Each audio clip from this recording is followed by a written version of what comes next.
you said that you went back to the ENT doctor at 30, right? He had diagnosed you with tightness in the throat. You were like, oh, great. Okay, now I have a diagnosis. Is this something that someone who has that can actually tell? Like, if you know, like, what to look out for, can you actually tell, ooh, I might have that? Or is this something that has to be diagnosed by a professional for you then to know that you have it? So here's where we have to change the paradigm of how we perceive the world, because relying on professionals for your own experience is not the most sustainable. We need to begin trusting ourselves and our own experiences. And here's why. Here's the evidence. I took the diagnosis from the ear, nose, and throat doctor, and I decided to see another one. And I went to her. She did the same thing, telescope through my nose, down my throat, and she said, I'm fine. I'm totally fine. Okay. So I have to trust my experience now. I am the one that's struggling with social anxiety, inability to express myself spontaneously and easily. Yep. I'm the one that's struggling with being stuck in my head.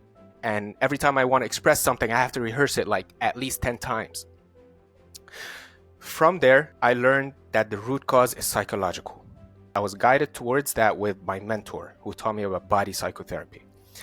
And as I'm analyzing that, I began to realize, okay, it's my personality type and things happened in my childhood that accumulated this tension. So let me explain something really cool. I like to use a guitar to explain this. Our voice is much like a guitar. The guitar has the strings and we have the vocal cords right here in the throat. And the guitar has the sound box to amplify the vibration coming from the strings and make it sound rich. Okay. And we have the chest and the belly as echo chamber to make the vibration from our vocal cords sound vibrant and rich. So as children, when we suppress emotions, when we suppress expression, it creates tightness in the belly and tightness in the chest. So we lose the hollowness of that echo chamber. So the voice gets stuck up in the throat only, and it sounds very shallow and small. I took that theory and I began to experiment on my own body.